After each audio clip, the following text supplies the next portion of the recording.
क्या नोट्स बनाना जरूरी है? नोट्स का स्टूडेंट्स की लाइफ में क्या इंपैक्ट पड़ता है? क्या हम किसी दूसरे बच्चे के नोट से या मार्केट से बुक खरीद करके पढ़ाई नहीं कर सकते? फिर खुद से बनाई गई नोट्स का इंपैक्ट हमारी लाइफ में क्यों पड़ता है? एक बच्चे के मन में बहुत सारे सवाल होते हैं और इस नोट्स को बनाया कैसे जाए कि ताकि वो हमारे लिए 100% काम कर सके। आइए वन बाय वन समझते हैं। सबसे पहले नोट्स बनाना क्यों कंपलसरी है ये हम समझते हैं। हमारे पास बुक्स तो होती है, लेकिन वो बुक एग्जाम के समय पर काम नहीं आती। एग्जाम के टाइम पर जो काम देता है, जो हमारे लिए सबसे बड़ा एक प्लस पॉइंट बनता है, वो हमारी नोट्स होती है। क्योंकि हम सब चीजें पढ़ करके नहीं जा सकते, तो इसलिए छोटे छोटे पार्ट्स को रिवाइज करके हम एग्जाम में फोड़ सकते हैं। इसीलिए नोट्स बनाना बहुत जरूरी होता है। अब बात करते हैं कि नोट्स बनता कैसे है। तो कुछ पॉइंट्स मैं आपके सामने रखता हूं, इन पॉइंट का खास ध्यान रख करके आप अपने नोट्स को बना सकते हो। पॉइंट नंबर 1, सबसे पहले आपको सिलेबस को समझना पड़ेगा, यानी अंडरस्टैंड द सिलेबस स्ट्रक्चर, कि आप किस बोर्ड से रिलेट करते हो। मान लो आप सीबीएसई से हो, एनसीईआरटी से हो, किसी बोर्ड से, स्टेट बोर्ड से बिलोंग करते हो, तो उसकी बुक्स में क्या क्या सिलेबस है उसके स्ट्रक्चर को समझो। पॉइंट नंबर 2, मान लो आप एनसीईआरटी से हो या किसी अदर स्टेट से हो, तो उसके स्ट्रक्चर को समझते समझते, उसके कॉन्सेप्ट को समझते समझते ये देखो कि उसके बुक्स के पैरामीटर्स क्या है। सपोज करो आप एनसीईआरटी फॉलो कर रहे हो या अदर स्टेट बोर्ड्स के बुक्स फॉलो कर रहे हो, तो उसमें की पॉइंट्स क्या हो सकते हैं उसको नोट डाउन करना पड़ेगा। Point number 3, structure the notes properly. जो मैंने पॉइंट 2 को रिलेट करके बताया है आपको, इस पर बहुत इंपॉर्टेंट खास ध्यान रखना पड़ेगा। अब आपके नोट्स को स्ट्रक्चर वाइज में करना पड़ेगा। कैसे? सबसे पहले आप जिस भी चैप्टर, मान लो आप मैथ्स के नोट्स बनाने जा रहे हो, तो सबसे पहले जिस चैप्टर का बनाने जा रहे हो उसके चैप्टर्स के नेम और टॉपिक क्लियरली टॉप पर मेंशन होने चाहिए। उसके बाद उसकी इंपॉर्टेंट इंफॉर्मेशन या डेफिनेशन क्या होती है वो बनाओ आप। उसके बाद की फॉर्मूलाज क्या हैं, स्पेशली जो हमारे मैथ्स एंड साइंस के जो होते हैं फॉर्मूलाज, उनको आपको ब्रैकेट में बंद करना पड़ेगा। नेक्स्ट, डायग्राम अगर कोई है आपके साइंस स्ट्रक्चर में तो उसको आप कलरफुल तरीके से बनाओ। उसके बाद अगर कोई एग्जाम्पल है या शॉर्ट ट्रिक्स है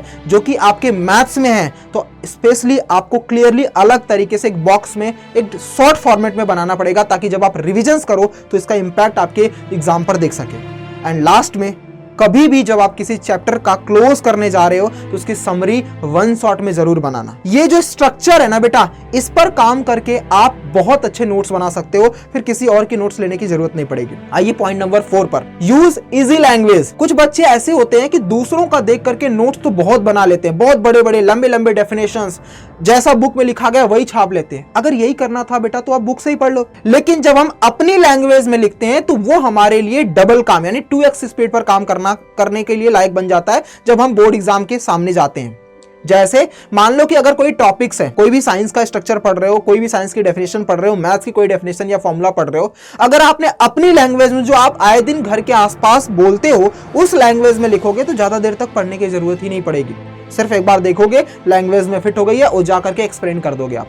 लेकिन अगर आपने बढ़ा चढ़ा करके लिखा हुआ है तो उस मोमेंट पर हो सकता है कि आप भूल जाओ, जो कि 99% बच्चों के साथ यही होता है। तो आपको इजी लैंग्वेज का यूज करना पड़ेगा अपने नोट्स को बनाने के लिए। सबसे मोस्ट इंपॉर्टेंट होता है फोकस ऑन हॉट्स। हॉट्स क्या होता है? HOTS, मतलब हाई ऑर्डर थिंकिंग स्किल्स। ये क्या है सर?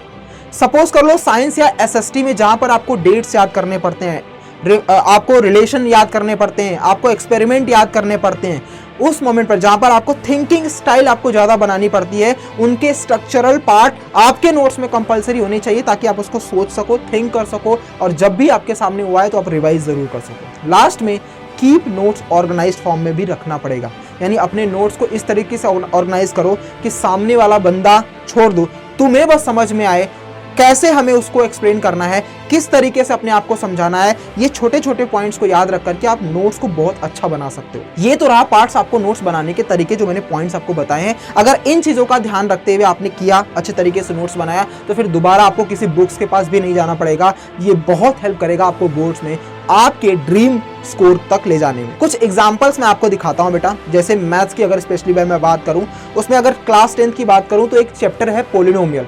अगर मैं पॉलिनोमियल का नोट्स बनाऊंगा तो कैसे बनाऊंगा, मैं आपके सामने दिखाता हूं। सबसे पहले मैं पॉलिनोमियल्स के डेफिनेशंस को दिखाऊंगा, यानी इंपॉर्टेंट डेफिनेशंस, जैसे पॉलिनोमियल क्या होता है, डिग्री ऑफ पॉलिनोमियल क्या होता है, जीरो पॉलिनोमियल क्या होते हैं, कांस्टेंट पॉलिनोमियल क्या होते हैं। इसके जो डेफिनेशन है विद एग्जांपल मैं एक पेज पर लिख दूंगा। सेकंड पेज पर मैं उसके की कॉन्सेप्ट लिखूंगा। जैसे की कॉन्सेप्ट क्या हो सकते हैं कि भैया रिलेशंस क्या हो सकते हैं, relation between coefficient and zero के बीच में, बेसिस ऑफ टर्म्स के बेस पर क्या हो सकता है, या फिर डिग्री के बेस पर आप पॉलिनोमियल को कैसे डिफाइन कर सकते हो। की फॉर्मूलाज के नाम से एक पॉइंट बना दूंगा कि वहां पर सारे फॉर्मूलाज एक जगह पर रखेंगे।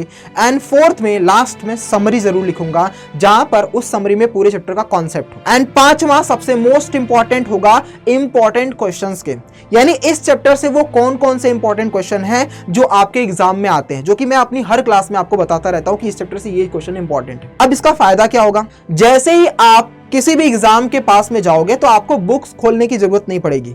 आप अपने इस नोट्स को ओपन करोगे और चैप्टर 2 के सारे पॉइंट्स पढ़ने के बाद ये सारे इंपॉर्टेंट फॉर्मूलाज और उसके साथ साथ ये सारे इंपॉर्टेंट क्वेश्चन अगर आपने देख लिया, सिर्फ उसी की प्रैक्टिस कर ली, तो आपको अलग अलग बुक्स भी ओपन नहीं करना पड़ा और कम समय में आपने ज्यादा रिसर्च करके, ज्यादा प्रैक्टिस करके, ज्यादा रिविजन करके एग्जाम में जाओगे और अच्छे रिजल्ट पा सकोगे। तो ये इंपैक्ट डालता है आपका प्रॉपर नोट्स। तो आज से ही आप अपने नोट्स को बनाना स्टार्ट कर दो, क्योंकि आपके ही नोट्स आपके ड्रीम स्कोर तक लेके जा सकते हैं। ये सोच रहे हो कि किसी और के नोट्स जो बना दिया गया है उसको लेकर के मैं अपना खुद का नोट्स बना लूं, तो शायद हो सकता है कि आप नोट्स तो बना लो लेकिन आप उस पर अपना 100% नहीं दे पाओगे, क्योंकि वो दूसरे के सोचने पर, दूसरे की थिंकिंग पर बना हुआ है, या आपकी थिंकिंग पर नहीं बना हुआ है। और सबसे जरूरी बात, जो भी चीज हम लिखते हैं ना, वो हमारे माइंड में बहुत देर तक रुक जाती है, यानी हम उसको जल्दी भूलते ही नहीं। तो एक और फायदा है नोट्स बनाने का कि आप उसको रिटन में लिखना स्टार्ट कर देते हो। जब रिटन में लिखते हो ना बेटा, तो आपके कॉन्शियस माइंड में पूरी तरीके से छप जाता है और आप वो कभी नहीं भूलते।